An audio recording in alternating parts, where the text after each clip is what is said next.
Assalamualaikum dan salam sejahtera. Semasa 7 malam bersama saya Ismail Adnan. Fenomena gerhana matahari separa pagi tadi dirakamkan Jabatan Kemajuan Islam Malaysia JAKIM dengan kerjasama Jabatan Ukur dan Pemetaan di Masjid Putrajaya untuk penyelidikan pada masa depan. JAKIM yang disertai unit falak memulakan rakaman antara pukul 7.24 hingga 8.23 pagi tadi. Di Johor, fenomena sama turut dimanfaatkan pelajar Universiti Teknologi Malaysia UTM Skudai untuk melakukan kajian terhadap kesan dan tindak balas gerhana matahari itu. Ia dilakukan seawal 7.20 pagi diketuai pakar astronomi Dr. Othman Zainun.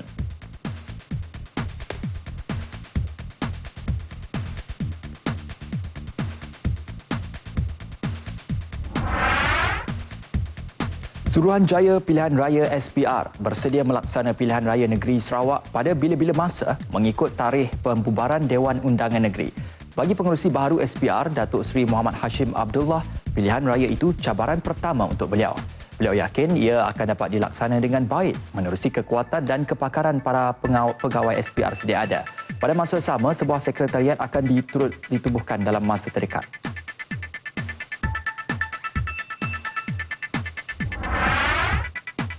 (1,630) aduan berkaitan jenayah cyber diterima Suruhanjaya Komunikasi dan Multimedia MCMC sepanjang tempoh 2008 hingga 2013.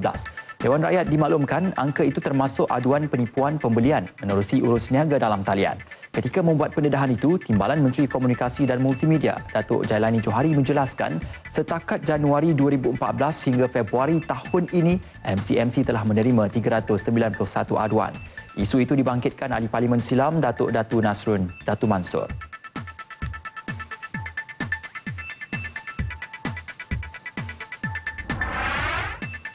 Aktiviti pembalakan tidak terancang di Hulu Kelantan hingga menghanyutkan sisa balak dan meruntuhkan jambatan Kampung Pemberian Kuala Krai pada Disember 2014 perlu segera ditangani.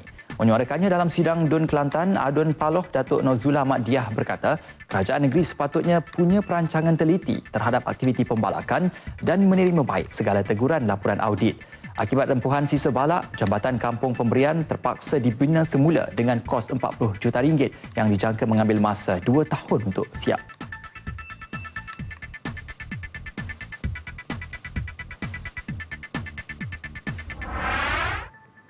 (17) warga Bangladesh yang dipercayai mangsa pemerdagangan manusia berjaya dikesan selepas polis menyerbu sebuah premis di Sungai Dua, Butterworth. 3 lelaki yang dipercayai terlibat secara langsung turut ditahan. Menurut Ketua Polis Pulau Pinang, Datuk Abdul Ghaffar Rajab, sindiket tersebut membekalkan pekerja kepada sektor industri di Pulau Pinang. Kes disiasat di bawah Akta Anti Pemerdagangan Orang dan Anti Penyeludupan Migran 2007.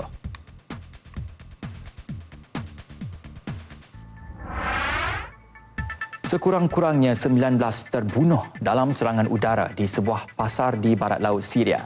Ia meneruskan pencabulan gencatan senjata yang dikuat kuasa 27 Februari lalu.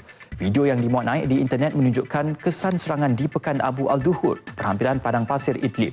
Menurut pemantau hak asasi manusia, angka korban mungkin bertambah.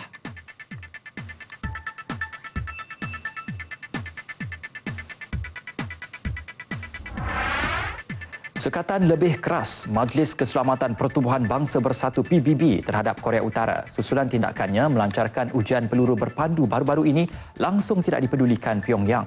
Terbaru, pemimpin tertinggi negara itu Kim Jong-un berkata Korea Utara berjaya mencipta peledak nuklear kecil yang boleh dimuatkan ke dalam peluru berpandu balistik.